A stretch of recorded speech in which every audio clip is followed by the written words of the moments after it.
আসসালামু আলাইকুম দর্শক বন্ধুরা, আজকে আমি সকলের পরিচিত একটি গাছ। এই গাছটি হলো সাদা লজ্জাপতি বা লাল লজ্জাপতি গাছ। এই গাছটি আমাদের বিভিন্ন আনাচে কানাচে আমাদের বাংলাদেশে বিভিন্ন জায়গায় হয়ে থাকে, কিন্তু এই গাছের অনেক গুণাগুণ রয়েছে। প্রিয় দর্শক, এই গাছটি আমি এখানে আসা মাত্রেই তারা লজ্জায় মুখ লুকিয়ে রেখেছে।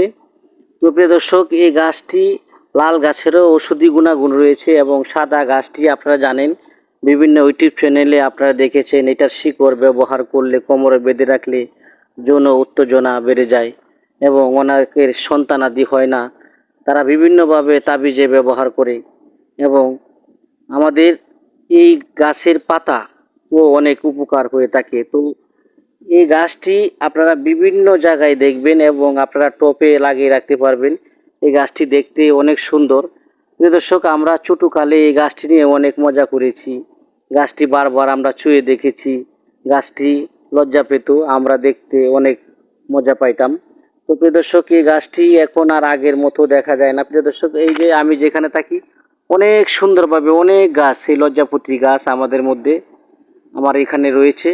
দেখেন প্রিয় দর্শক, প্রত্যেকটি গাছ লজ্জায় মুখ লুকিয়ে রেখেছে এবং পাতাগুলা গুছিয়ে রেখেছে। আর একটু পরে হয়তো আমি এখান থেকে যাওয়ার পরে এই গাছটি পাতাগুলা ছড়ে যাবে। তো এটার যে সাদা, আমার এখানে অনেক সাদা গাছ ছিল আগে, এখন প্রায় নেই।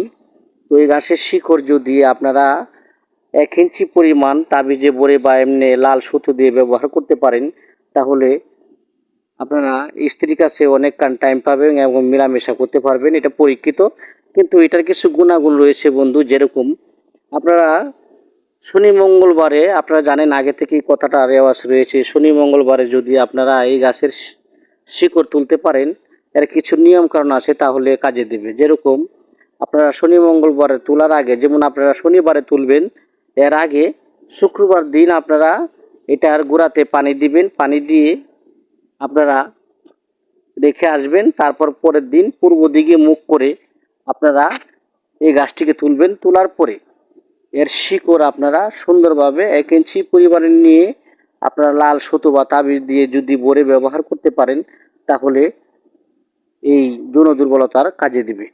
তো প্রিয় দর্শক, এই গাছটি আপনাদেরকে দেখালাম। আমার ইউটিউব চ্যানেল আনন্দময় জীবন আপনারা লাইক শেয়ার করে আমার পাশে থাকবেন।